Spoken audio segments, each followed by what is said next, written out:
listener sent me a question asking, Andy, how do I improve my shot power? How do I improve the amount of strength that is in my legs in order to shoot the ball with more power? In particular, which exercises should I be doing on a regular basis to make sure my shot power is as hard as it possibly could be? And I'm actually really happy that I got this question from one of my listeners, because it's something that's very common, and I think it's something that really needs to look at through multiple lenses. So the number one thing, and this is very contradictory to what the nature of this channel is, but the number one thing you can do as a player to improve your shot power is going to be improve your shooting technique. The number one thing you can do as a player to improve your shot power is going to be improve your technique. Now, the question for that is why? Each of the muscles of the lower extremity have so much power. And what you need to shoot the ball with a lot of power is each of those muscles working at their highest capability all together. And as many exercises that you do in the gym, let's say you do squats, let's say you do lunges, let's say you do plyometrics, yada, yada, yada, there is no exercise that can replicate the timing and the specificities of the muscles that need to be activated in order for you to shoot together like shooting.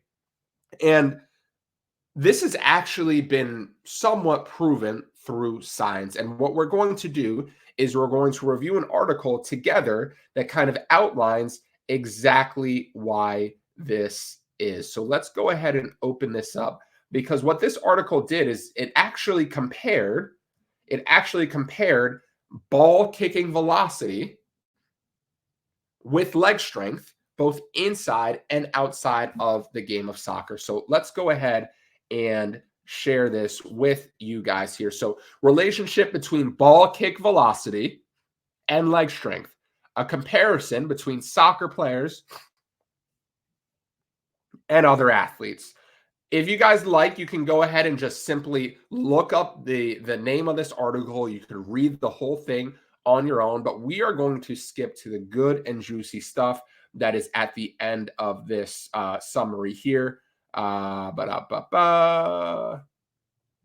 This study compared soccer players with non-soccer players with respect to the relationship between ball velocity due to an instep kick and various leg strength. So what does that mean? It means everybody was doing an instep kick, and players of different leg strength were compared to see if a player with stronger legs versus a player with weaker legs, which one of them would have a stronger instep kick velocity, which one of them will kick the ball harder, which one of them will allow the ball to travel faster. What they found was obviously the ball velocities from soccer players were faster than that of non-soccer players. But what they also found is that if you compare within the group, if you compare soccer players to other soccer players, there was close to no correlation between how strong your leg is and how hard you actually kick the ball. There was close to no correlation between how strong your leg is and how hard you actually kick the ball. Why is that? Well, obviously, what they didn't do in this study was compare the technique of each of the kickers, because that really wasn't the scope of it. But it's very clear and obvious that what sets the strongest soccer players in terms of shot power apart is their technique. That's why if you look at a player like Bruno Fernandes, who's relatively small, relatively skinny, his shot power is out of this world because he's an extremely technical player. He's probably spent a lot of time working on his shot and his technique and everything like that, which is why his shot power is probably stronger than that of, let's say, Adama Traore, who has tree trunks for legs, right? And this is often why players, in terms of shot power, it improves with age. because as you get older and older, you spend more and more time working on your technique, and you're able to refine it, and that's able to sustain you over the course of a career. Now, that doesn't mean you don't go to the gym. That doesn't mean you don't work on your quads. It doesn't mean you don't work on your hamstrings, your glutes, your hips, your hip flexors, everything like that. Because what the real magic happens is when you take a player with exceptional technical ability who has spent the time, the weeks, the years, the long days out after training working on their shot power, who has almost perfected their technique. Where the real magic happens is when you take a player like that and you give them the raw strength and power that they need to execute their shot with the highest velocities.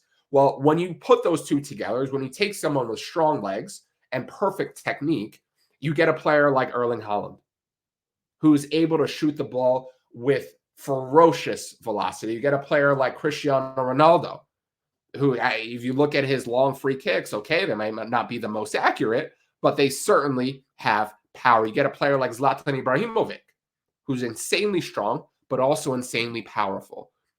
So if you're a player out there and you want to improve your shot power, my number one piece of advice would be work on your technique, work on your technique, and work on your technique.